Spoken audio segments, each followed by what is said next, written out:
இதுக்கு முன்னாடியெல்லாம் செலவு பண்ணுறதுக்கு கஷ்டப்பட்டுட்டு மருத்துவ செலவு பண்ண முடியாமல், பராமரிப்பு செலவு பண்ண முடியாமல் ப்ரீடிங்கில் தான் கொண்டு வந்து ரோட்டில் கட்டி போட்டுட்டு போவாங்க, அபேண்டன் பண்ணிட்டு போவாங்க.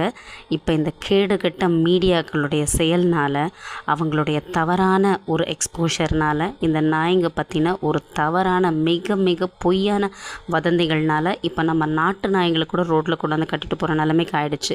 என்னோடய போன வீடியோவில் கூட 2 நாட்டு ஆண் நாய்களையும் அதே மாதிரி 7 குட்டியோட ஒரு நாட்டு நாய் அம்மாவையும் விட்டுட்டு போனாங்க.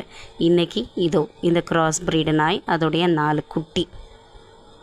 எப்போவுமே மனுஷங்க உணர்ச்சியோட விளையாடுற, மனுஷங்களோட அந்தரங்கத்தை காமிச்சு டிஆர்பி ரேட்டை ஏற்றுற இந்த மீடியாக்கள் இன்றைக்கி இந்த வாயிலா ஜீவன்களோட வாழ்க்கையோட விளையாடிக்கிட்டு இருக்காங்க.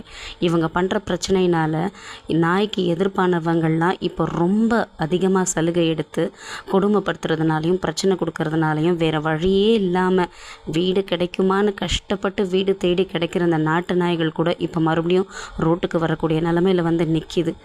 ஒரு தாய் நாய் தான் 4 குட்டியோட இடம் தெரியாத ஒரு இடத்துல இந்த பச்சை குழந்தெல்லாம் என்ன பண்ணும்? அதுக்கு என்ன தெரியும்?